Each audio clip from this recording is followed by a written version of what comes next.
This is the new DJI RS4. And in this video, we'll do a deep dive into all the new features. And of course, I will give you my honest opinion whether this is the last gimbal you need to buy for your film work.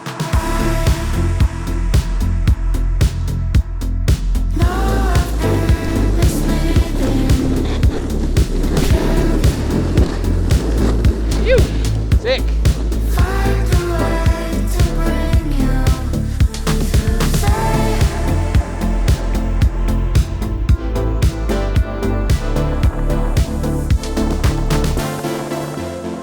I always wonder what DJI can improve on what is already considered an amazing gimbal system. They certainly did improve some aspects of the RS4, but this time the rest of the whole ecosystem got improved as well. Now, the list is very extensive, so let's not waste any more time. The first feature is the vertical shooting feature. No doubt about it, this is the most exciting feature of the RS4. You can now shoot vertical without the need of additional tools. You do need to rebalance the gimbal, but this becomes basic practice if you use the gimbal a lot. I come from the DJI RS2, and that one doesn't have the locking feature yet, but this one does, and it's really impressive. This was first introduced on the RS3, but now they improved it with smaller gaps, which significantly reduces camera shake when in the locked position.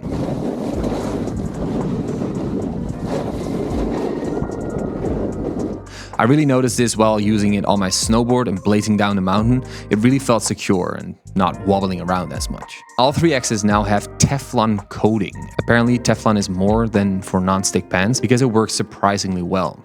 Balancing is way smoother, no need to wiggle the whole gimbal back and forth to be able to move the arms up and down, which is a big plus. Brand new plates make balancing your camera on the gimbal even easier, as it has some sort of a memory feature like hard stops. So when you take off the camera and you put it back on there later, it's easier to, start up again without having to rebalance the whole system over and over again. All right, so now on to something I'm personally extremely excited about, the all-new Focus Pro motors. For as long as I worked with the DJI gimbals, I always had a bad relationship with the focus motors. They were not strong enough for stiff vintage lenses, or they were simply too small and therefore did not touch the focus gears. The Pro motors are what you can expect from a Pro motor. With 30% more power and speed and a bigger body, they work with every lens I threw at it so far. The motor also features an Fi and Z mode, which stands for focus, iris, zoom, meaning you can use the motors for a variety of different scenarios. The gimbal also features a simple switch on the side, which allows you to use the thumbstick for the zoom, or as with previous models, control the gimbal. And what's also cool is you can use the focus and zoom simultaneously. And of course, on the other side, there's a little sort of switch for FPV, PT, and PFT mode, I think. Some additional features include a high-capacity battery grip with approximately 2.5 times the runtime. The normal grip already lasts me for sometimes even 3 full days, so I don't know why they made it. But it, can be useful if you do a lot of after-movie stuff for really long takes on a gimbal. It also comes with an RSA communication port for the extensive control ecosystem. Now, this is very interesting if you want to use the gimbal on a car mount or a cinecycle mount, as we used it for, because you can then hook it up to anything, basically. So that's nice. The gimbal can hold a 3-kilogram payload, and the tilt arm is extended with 8.5 millimeters. So it's easier to balance if you want to use, for example, ND filters or put a microphone on top. As you saw in the intro, I used it during a snowboard trip.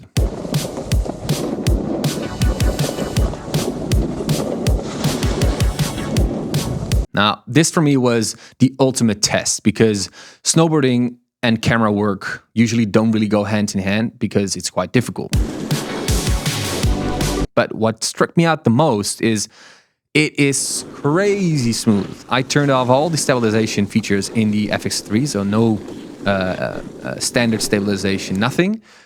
And I couldn't find one single bump.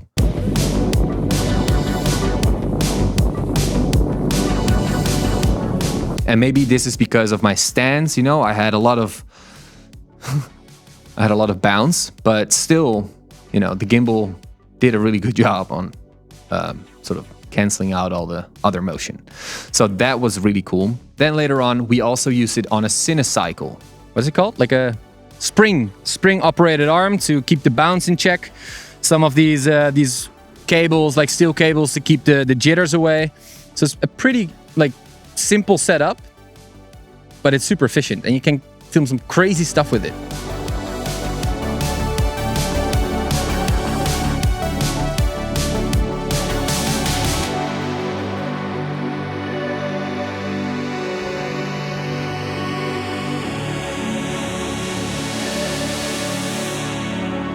So do I have any bad remarks on this gimbal at all? Not really.